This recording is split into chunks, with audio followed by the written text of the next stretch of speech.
it going? Thank you for joining. For those of you who are joining from the choice class, thank you for sticking around. Those of you who are new, welcome. So we usually try to do the games of the week that are being played live, kind of, because that's my favorite type, you know, live chess. But since we're not really getting any live chess, any in-person chess, we kind of are doing the online ones, and they're fun. Even though they're not the classic time control, they're still pretty fun. Hi everybody. And also my biggest problem is that I can't really find any game, like a good game in the top players that other people haven't done commentary on, and it's kind of hard because I feel like I'm just redoing somebody else's work, or like there's so many different variations of this game commentated out there that it just, yeah, I don't really, it doesn't feel that's perfect to me. Doesn't feel super original. So now that I vented a little bit about this, the problems, now let's actually look at the cool games, right? Hello from Brazil. I've been in Brazil in 2011, and thank you, Ranj, for the nice words. Okay, so let's look at the game that I thought was kind of cool this week. The game between Anish Giri and Ian Nepomniachtchi. Oh, almost had it. My pronunciation skills. Okay, so this is the game I wanted to show, and this game was played, I think this was the second round, and yeah, let's start looking at the game.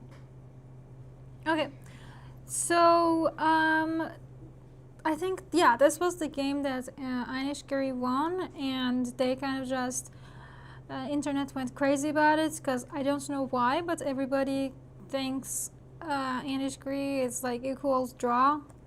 I mean, I don't get the stigma, but well, people do, so there's that. All right, so we have a classical kind of London on the board, right?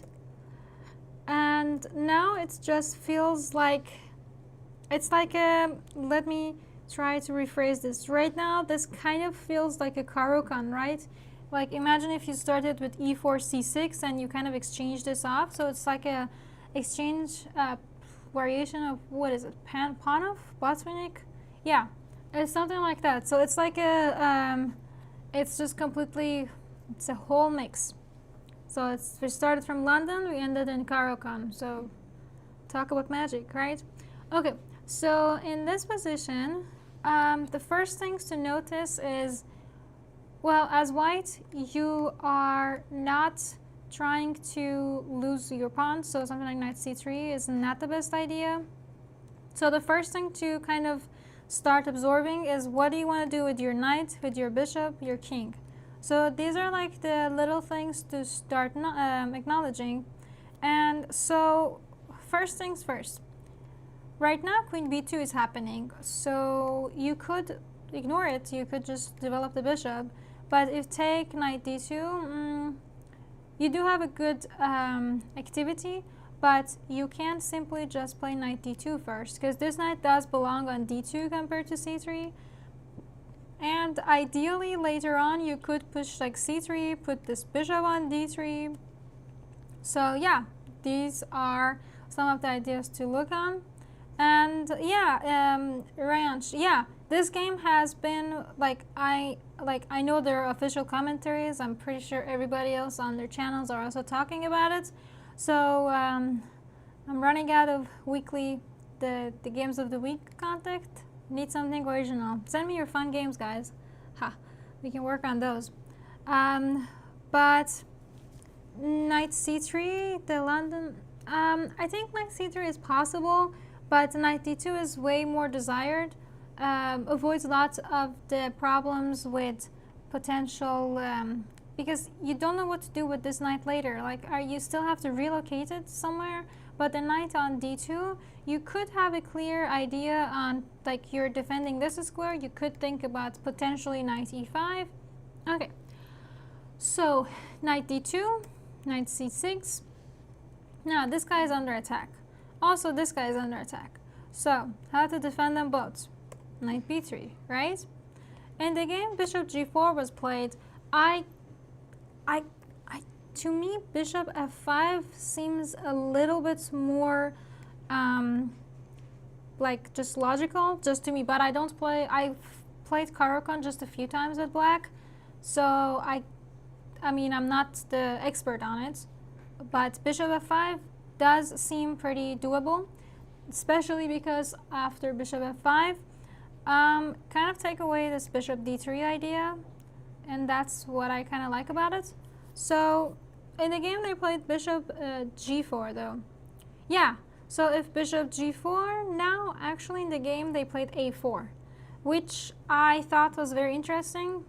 And a4, it's kind of, fun fact, does go with my chess philosophy, because the idea with a4 is kind of to push a5, maybe not right now, but eventually also getting a square for bishop b5 is really interesting. You are getting a lot of space advantage with just a little move such as a4. So that is why I really like this a4 idea. So a4, then in the game, I assume, yeah, this was a novelty, bishop f3, but I don't know how, like, if other people would repeat it later on, like if it's desired, because something like a6 does make sense to me. a6, a5, you like put the queen away. Like, this was actually a game between Carlsen and Aronian in 2019 that they just played it like this, and Carlsen ended up winning the game, but doesn't necessarily mean white is winning, just, well, Carlsen played this game better. But also, I do prefer white's position, right?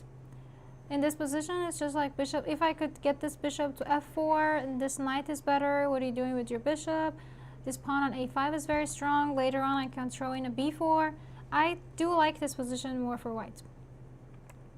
Okay, so let's go back to here after bishop takes f3.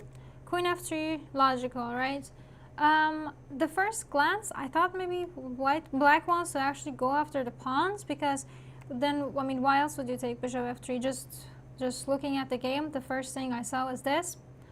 But after queen, like take doesn't really work, because what if take, whoops, take just bishop b5 check, right? And now black is kind of not getting castle, and this is not the good kind of not castling that we've been seeing and like the past hour and on Tuesday. This is not the type of not castling that you want to do. This is not, that is not it. There's like bunch of rook d1s, d5 is falling. Oh god, let's not do that. All right, so that is why taking the pawn is not a good idea. So in the game, Nepo just played e6. Nepo is so much easier than trying to pronounce the whole name. Yeah, I should just cut everybody's name to just 4 letters. I'll be Dera. Everybody else, just give me your first 4 letter of last name. There we go. Okay, so, oh, hello from California. Well, hello from St. Louis. After e6, Giri played queen d1, which was very kind of hard for me to understand what is the idea of queen d1, because like I get it that your queen doesn't really belong on f3, but at the same time I was thinking maybe like queen e3 to just keep the queen in the center, have this like bishop d3 ideas. I thought that is why, but yeah, for me it was a little hard to understand queen d1. So if you do fully understand it, congratulations. Alright, so queen d1. In the game they just played a6, c3. I assumed that queen d1 had something to do with c3, but I just thought maybe c3 is not that that necessary. I thought maybe we could just play queen e3, bishop d3, castle, and then worry about c3. But yeah, I was a little bit wrong. Queen d1, c3 is necessary. So in the game, Nepo just played knight e4. Knight e4 is very interesting because knight e4, well, the question is for white, what do you want to do after knight e4? Bishop d3? I mean, it's possible, but what is your next move? Like, hold on, let me rephrase that. Would you prefer to play bishop d3 castle, or would you prefer to play a5, gain the space, gain the squares and the queen side, then play bishop d3? Sorry for my little bad phrasing. Alright, so after a5, queen does have to go back, right? So it's between d8 and a7. d8 makes more sense, because what is the queen doing on a7? Like, it doesn't make sense to me. So, queen d8, bishop d3, bishop d6. Now, my first question for the audience. Do you want to exchange the bishops? Like, do you want to take bishop takes d6? Or do you want to, like, well, anything else besides bishop d6? And remember, as always, if you say bishop d6, don't just tell me white's move. Like, if you're telling me bishop d6, make sure to tell me, like, queen d6 or knight d6, something for black too. So if you're telling me queen c1, maybe give me a little bit more, like queen c1, bishop f4, like queen c1, queen c7, something like that, just so that I understand you're not just shooting moves and you're actually thinking about your opponent too. It's a good practice. My coaches growing up made me do that. They actually made me write it down. It was kind of painful. So many lines and yeah. Ah, thank you. That's very nice of you.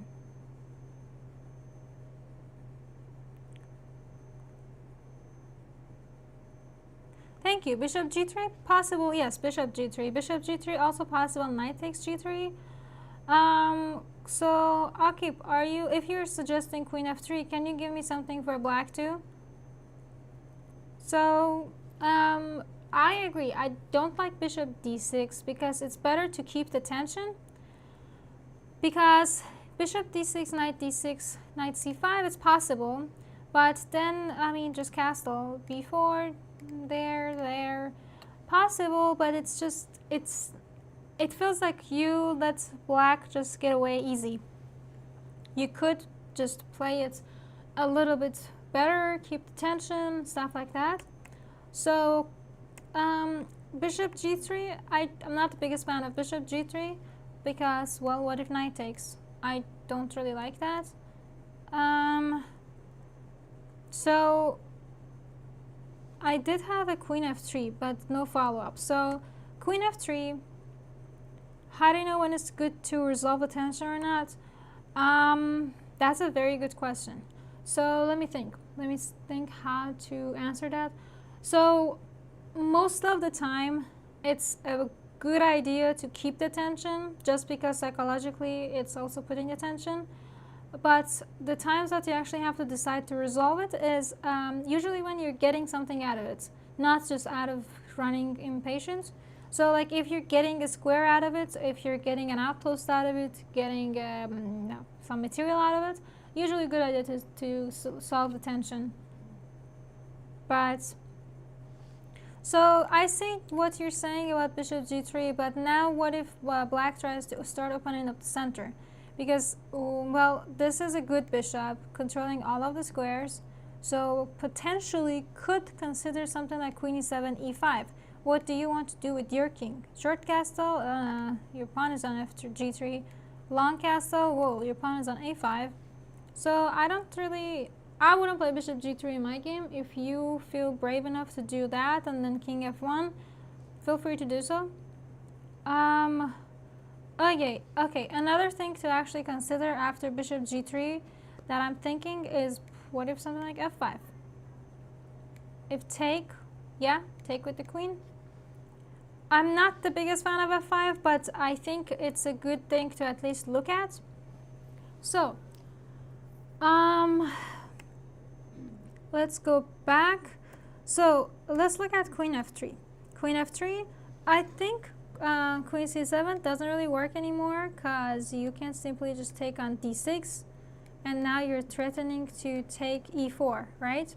And we don't really want that. So instead of doing that, we could think about knight takes d6, but then again, knight c5, getting all the squares, or queen g3, pinning the knight. All right, so what else did I think about? So in the game, Nepo played bishop f4, which is the best move.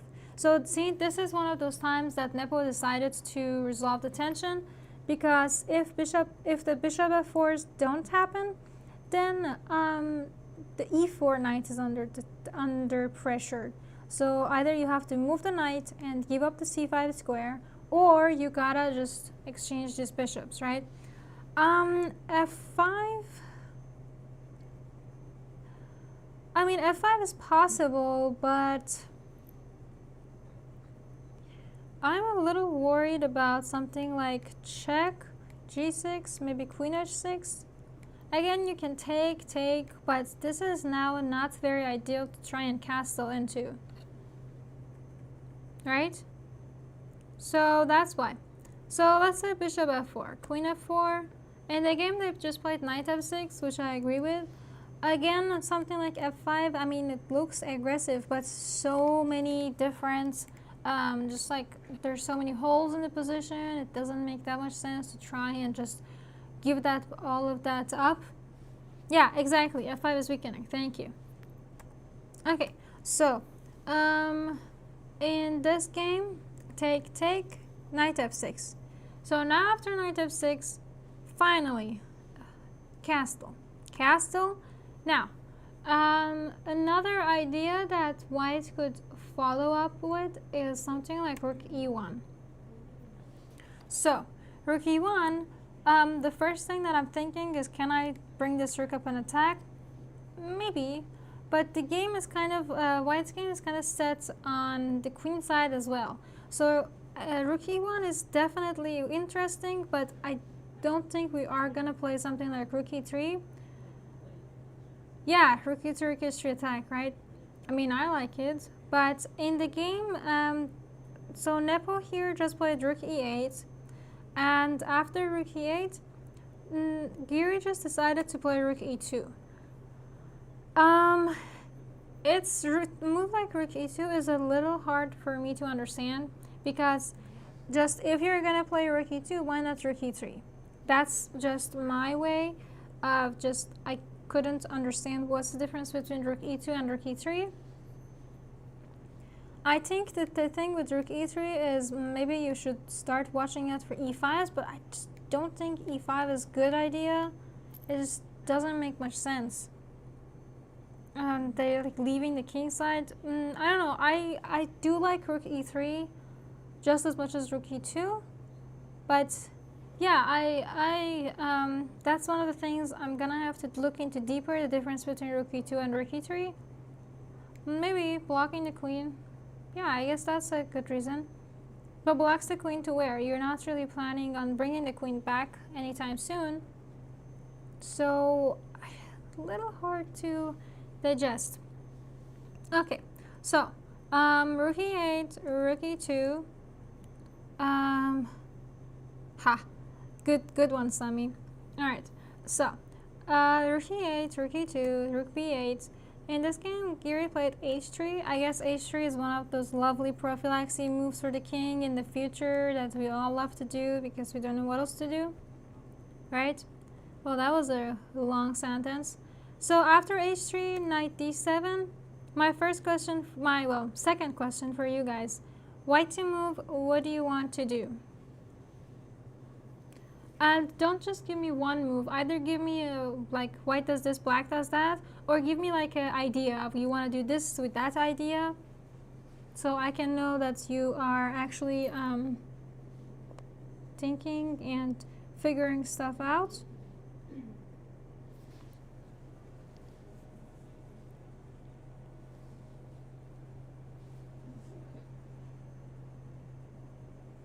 Whoa, you guys are really doing it, aren't you? Rook e3, g3. Okay. Chess king. or I guess Oliver. I see your try for attack, but it's not gonna work. Whoa, you guys are really thirsty for some attack, aren't you?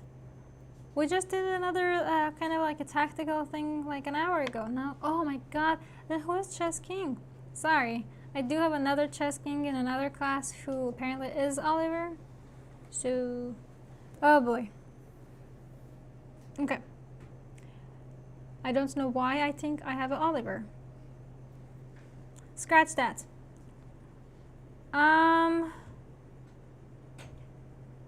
Alright, so okay, so this attack, the idea with rook e3, rook g3 does not work right now.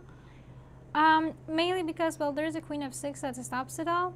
And you also, with playing h3, you took away the rook h3 ideas, so not that. What else you got? What other piece can you advance? I apologize, Chess King. It's kind of hard for me to remember the names when I actually, well, I only heard them once or twice. Feel free to remind me every time you want to. Knight d2, knight f3 is an interesting idea. Bringing a knight to this side, cool. Just be careful with losing this pawn. We like that pawn. We kind of want to keep that pawn.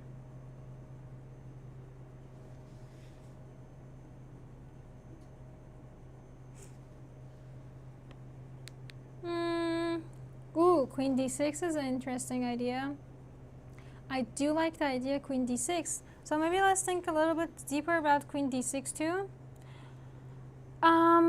So Chess King, I don't think knight d2 is going to work in this position. Not only because of your pawn on a5, but also because the queen f6, the attack is not really going to work. Because let's say you even get this knight all the way up to g5 too. Just like it cannot easily be stopped with a knight f6. So yeah, queen d6, right? So queen d6 is the best one after queen d6. Yeah, something like knight c5 is also a great idea. Something else that we could consider is, well, with queen d6, you don't necessarily have to have all the moves figured out, but queen d6 is one of those moves that it puts your opponent's position in pressure. So the last move here, let's go a little back. Black played rook b8, right? So rook b8, what is the idea? To push the b pawn, maybe, right? So it is a good idea to play this queen d6 to restrict it, to restrain it, to just basically tie your opponent's hands, everything. Bye-bye, Alpha, or Ryanj. Hopefully I'm right about that. Okay, so after queen d6, it is kind of important to just keep in mind what you're doing and not rush into it. Thank you. Psychologically harmful to your opponent. Thank you. So for those of you who have been watching my videos or the Twitch channel for the club that I stream on, I've been talking a lot about my philosophy of chess, about how you should play a knowing chess. You shouldn't just let your opponent do whatever he wants, and sometimes just saying a knowing chess sounds weird because people are like, so should I kick my opponent under the table? No, not that kind of annoying. Respectful, like you're respectful, but you look at the chessboard and you figure out, okay, my opponent wants to play this. For example, here, my opponent might want to play like b6. Let's play queen d6 to stop it. Like something like that. Like you figure out what your opponent wants to do, you put a stop to it. Thank you. I have a good translator. Thank you, Mohammed, for being my translator here. Okay, great. So I'm glad we got that out of the way. So after queen d6, Nepo kind of realized that, well, this position is not very ideal because, well, what are you gonna do? Move the rook to c8? Move this knight to where? Your position is kind of like just, your hands are really tied up. So in this position, Nepo played queen e7. I kind of do understand the concept behind queen e7 because your idea is kind of simple. You want to simply get your pieces out. You want to exchange some pieces. Yeah, so queen e7. When you play queen d6, you kind of should psychologically be ready for queen e7, because if queen e7 you just come back, well, then your queen d6 was pretty pointless. And another thing to think about is, well, in any given position, one of the good ideas to try and evaluate the position is to think about the endgame. Think about if the queens are off the board, if like the rooks are off the board, like try and imagine if the different pieces are off the board. Does that help you? If it does, then go for it. Like if you think the exchange of this bishop and this knight will help you, then you can start figuring out the way to go after that. Why not knight there? It's possible, but even if you come to f5, I'm just going to pick that knight up with my bishop. Josh. Alright. Oh, that's a great quote about Fischer. Thank you. The way I translate it for myself is not to just be disrespectful to the opponent, to kick him or like make noises. Not that. Just like figure out what they want to do, block it. Sometimes a little bit of stare doesn't hurt. Alright. I have some good pictures when I'm staring at my opponents. Oh boy. Alright. Back to chess. Okay, so in this position, after queen d6, queen e7, it is a good idea to exchange the queens. Why? Because, well, this endgame, just imagine if this was a pawn endgame. Oh boy, it is great, right? Your pawn is already super advanced. You just need to figure out a way to break through, maybe a b3, c4, go a little farther, get this king in. That's a winning pawn endgame right there.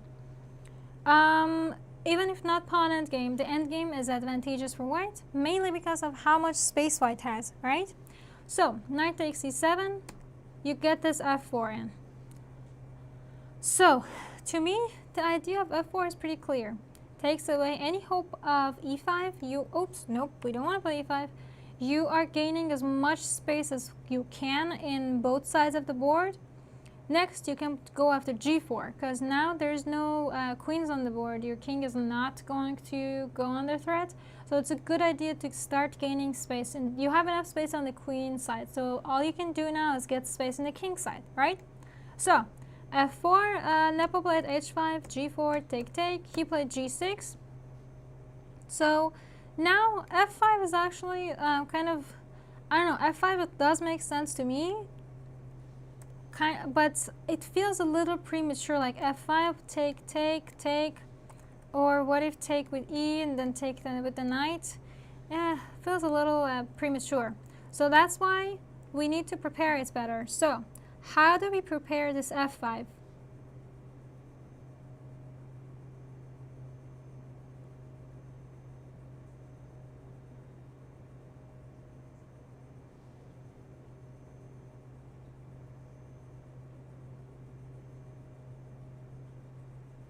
So quiet. Sub-Zero. Well, isn't that a restaurant around here, Sub-Zero? Rook f2 is interesting, but not exactly. You kind of want to use the other rook. So, suggesting pawn breaks on the other side of the board on c4. It's possible, but it's not really what you're looking for. You don't know if you want to make that kind of commitment. So if c4, take, knight's here, and then you're giving your opponent some chances to breed. So that is why rook e1 is the best. Now if it's white to move, then f5, right? Then this knight is pinned, can't really take, thank you. Okay, so after rook e1, you get this knight f6. Actually, knight f6 was a bad idea, because knight f6, now there's f5, take. And now white is advantageous, but before we hit a little bit deeper here, because right now there's rook f1 and also there is knight c5, both of them white has good advantage. Let's go back a little over here. So instead of knight f6, black has a better move. Can you guys think about it and let me know? So black to move, how to hold the position.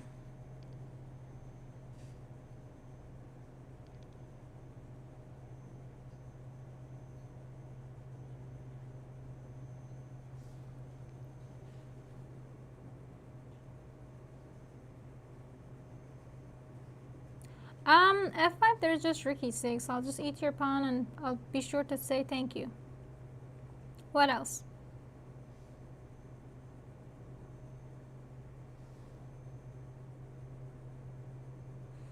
Same idea. If you touch your f pawn, I'm gonna eat the e6.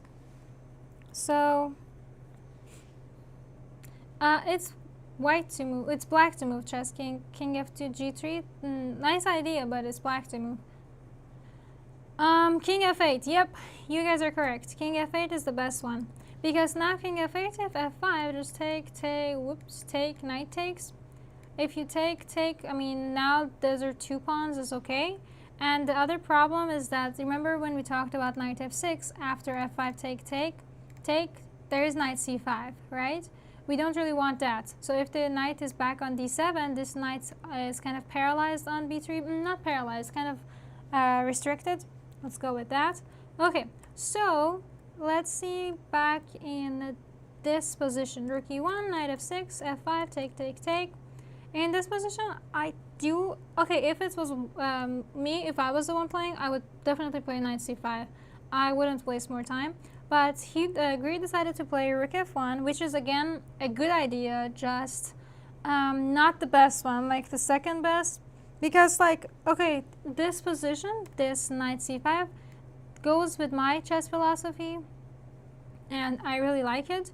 So, alright, there's a question about g5. Let's go back. g5, I'm just going to take that. If you play g5, I will take that. And I will send you a thank you card about eating the pawn. So, also you're opening up your king, rook h2 coming up. No, that doesn't work. g5, f5. Okay, I see your point. Yeah, exactly. Also, okay, let's, I wanted to mention if g5, f5. Oh, I mean, I don't know if I'm not sure if this is the position you're talking about, but this does not work. Oh, for white instead of where? After like knight f6? g5, then you're never going to get f5. It's unnecessary pawn movement. You have a clear plan. You can just continue with this. If you play f5, well, there's knight e4 now. It doesn't make much sense. Well, thank you for participating though. Okay, so take there, rook f1. So here, your opponent plays knight e4. Your opponent is playing good. Knight e4 was an excellent move, and it kind of restored the balance and gives black some chances to find ideas to get away, right? So it is white to move. What do you want to do? Do you want to take on e4? Do you want to ignore this knight? Do you want to just give check? What do you want to do?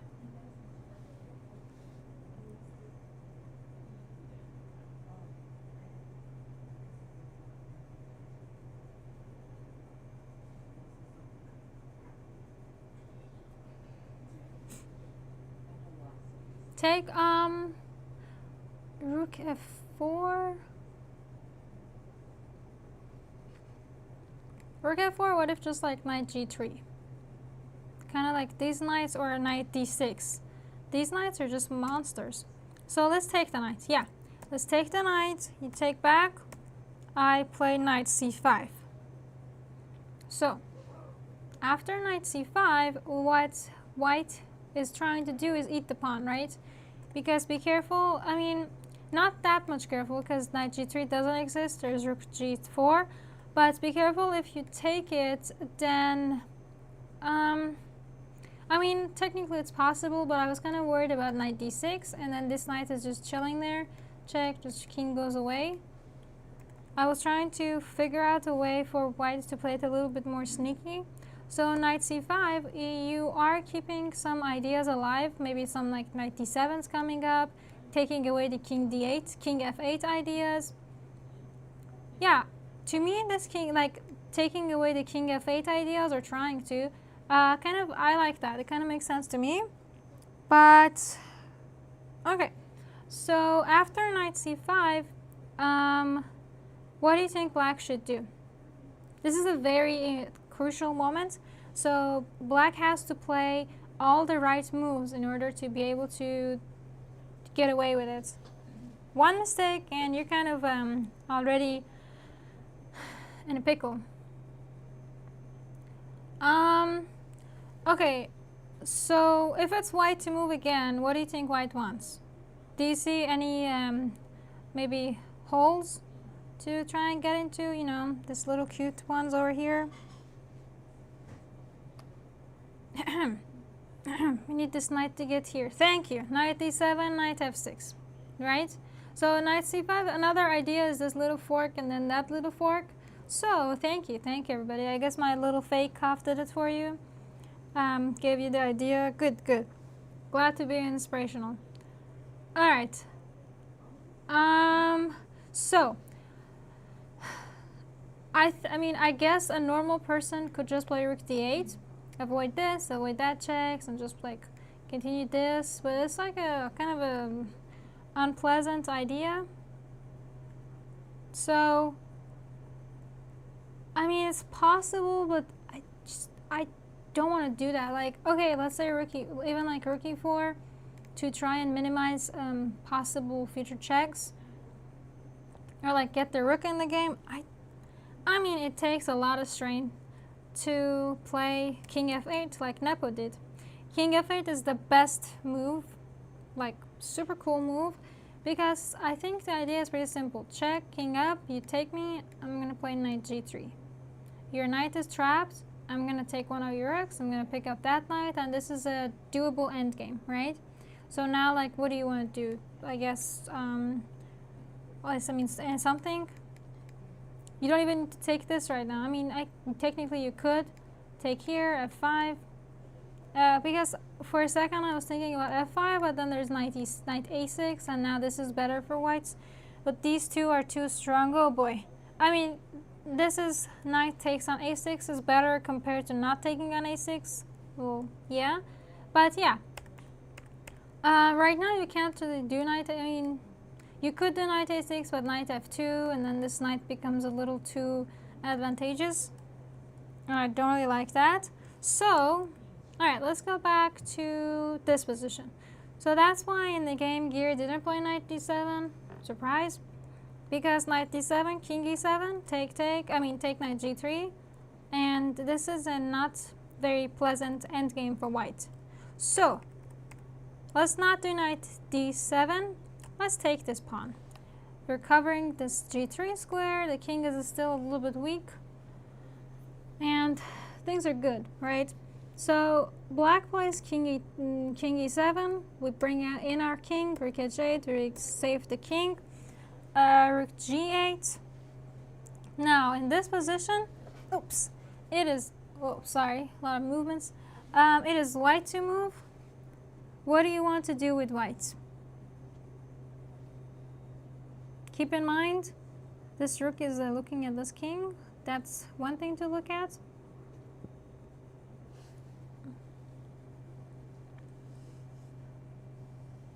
So while you guys are thinking about possible moves, I'm gonna tell you something that happened on the stream today.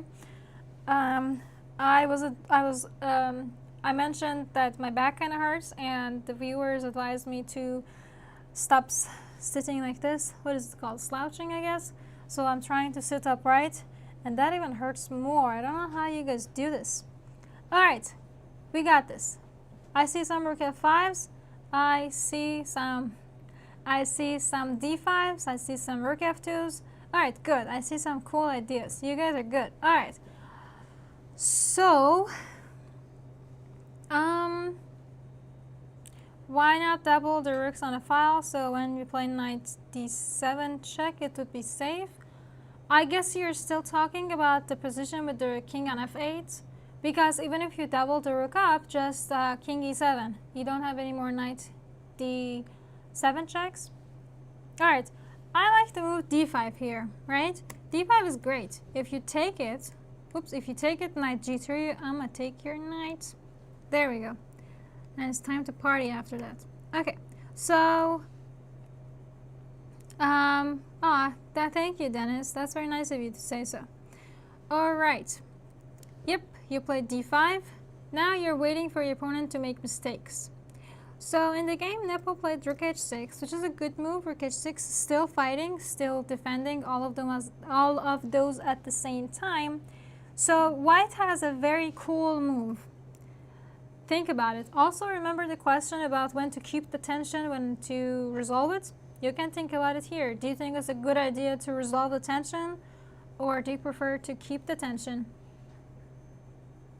Don't forget, as usual, if you're giving me a move for white, give me the move for black too. If you're saying d takes e6, give me the move for black too. Guys, rook f5, e takes f5. Give me the move for black. We need full moves. Should become a, I guess, a motto. I should maybe keep a banner right here. Thank you. If d6, knight takes d6, knight takes d6, then what? All right, so d6, fe6. I agree. d6, fe6. Well, then what do you want to do after that? I don't really see how to forward this. I mean, you could try something like knight c5 to maybe push for there, but then there are knight g3s. I think the biggest problem right now, so yeah, let me rephrase that. Thank you for giving me full replies. I see a knight c5. Okay, knight c5 is interesting, but okay, I'm not going to play b6. The best move is knight g3, attacking both of your rooks. And I mean, even rook g1 is possible, but then like rook g6, it kind of takes away your mojo, takes away the flow of the game. Also, I think maybe taking is possible, I guess. Technically, you take over there, maybe knight goes to f4. I mean, it's possible. This pawn is falling, that kind of worries me for black, but take, maybe check.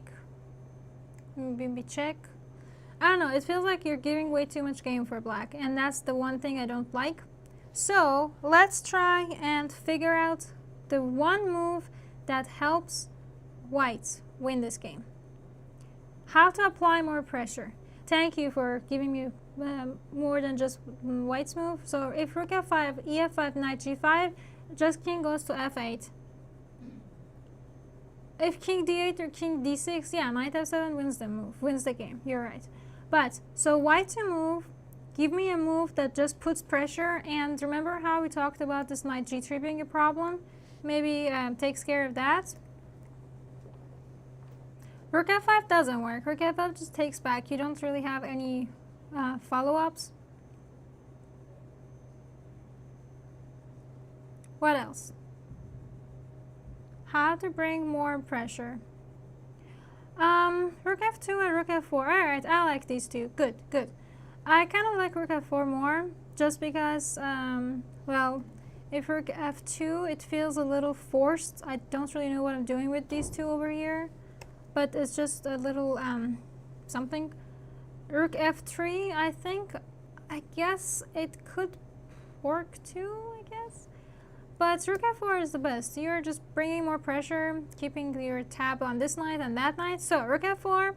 In the game, rook h1 was played, which is not the best move. The best move is actually rook d8, which forces you to take, and then it's a draw. Well, it's equal position. I guess the biggest problem with rook f2 is the rook d8 idea again. Take, then there's like rook h1s. So that's something that we don't want to have. Yes, so after rook f4, rook d8 was the best, but Nepo missed it and he just went rook h1. If rook e, there. So Bashar, you're right. If rook e, if in this position we played rook e f2, I understand about knight g3, but black would never play knight g3. Why would I leave my pawn on f7 defenseless? I don't think that's a logical way to think about it. Like, okay, I might play rook g7 first with idea knight g3, but okay, I appreciate you giving me your input. Okay, let's go back to rook h1, king d2. Just don't play king f2, please. Oh boy. Okay, king d2 is the best one. So now we actually want to take over there, right? Want to take over there and give this check and pick this guy up. Clear, right? So in the game, Nepo actually blundered and he forgot about this rook f5 or just simply blundered this rook f5, he should have played rook h6 because this rook belongs on h6 on the 6th file, 6th rank, because you are defending this. You need this rook to be a good defender over here. Whereas in the game, rook d8, now what do? It's pretty cool, just very easy to do. We already talked about it. It's a boom move. Does playing blindfold at least just improve my game? I mean, playing blindfold generally helps you develop a better imagination, and if you actually can hold up your position, why not? It helps you in your future calculation. Oh guys, hold on. First think about takes and checks before you start thinking about c4s. Yeah, rook f5, good job. Rook f5 is the best one. We just talked about it. This, boom, rook bye-bye. There we go. So now after rook d5, this is a better endgame. Just king e3, and yes, we lost a bunch of pawns, but this is like, you could just play rook h2, and next move, this is very better winning chances. However, in the game, Giri played bad and played knight f2. Now, rook e5 would actually hold the game. Rook e5, king d2, king e6, kind of waiting for someone to take that rook. Kind of easy. Yeah, it's not that easy, I agree, but it's way more winnable than the position we had like 5 moves ago, right? Okay, so rook a4. Now in this game, b4. I like b4. Kind of cuts the rook, stops some of the pawn movements. a5, knight d3, take. Just have to be very careful, because if you also lose this pawn, then it's gonna be a kind of a slippery slope, right? You're not gonna be able to win this unless some blunders. Theoretically, you wouldn't be able to win this. Rook and knight, again, the rook is not winnable. So c takes b4. Nepo played rook a6 and then played rook d6. But rook c6 was better, because rook c6, now you just get to bring in your king, and this rook is also kind of keeping this knight under tap. And if you try and take it, there's always rook b6. So there is that. Yep, okay. So let's go back to the game. Here, Nepo just played rook d6. Again, if you take it, be careful, there are rook b6s. So in order to be able to take that pawn, we could consider trying to exchange the rooks off, right? So rook d2, right? So rook d2, well, in the game they played f4, but f4 isn't necessarily the best move, because, well, this is kind of a free pawn. I can just take that. If you take this, there's a cool fork, right? I don't know why they did that in the game. I guess time trouble, maybe? Yeah. It was better to just play rook c6. If rook c6, now you can take, because if rook b6, and oops, there is rook d6, and now this pawn is a little bit monstrous. So, I guess that was another way to deal with it. So, f4 check, take. The game was played rook c6, but now this is easier, right? You already ate some of the pawns, and you are going better. It's going better for you. So, just bring in the king closer, get the king closer, start pushing the king away. Now, relocating the knight to probably d6, threatening f7, threatening everything. Keep your pieces intact. And finally, knight d6. This pawn is also falling, and after that pawn falls, then this is super winning, right? Like, whatever you do, I'm going to just eat that guy, and later I'm going to pick this pawn up with my knight, and this is super winning, right? Okay, so that's the game I wanted to show you about this week. It was a very interesting game because it hit a lot of different topics. We started with some good strategy, put that pawn on a5, and then we got a little bit better by some little tactics in the end game, and eventually the black kind of broke under pressure and made some mistakes. So this was a very interesting game. Make sure to follow the remainder games of the Chessable. And yeah, well, I hope you guys had fun. Have a great 4th of July weekend, and I will see you later. Have fun.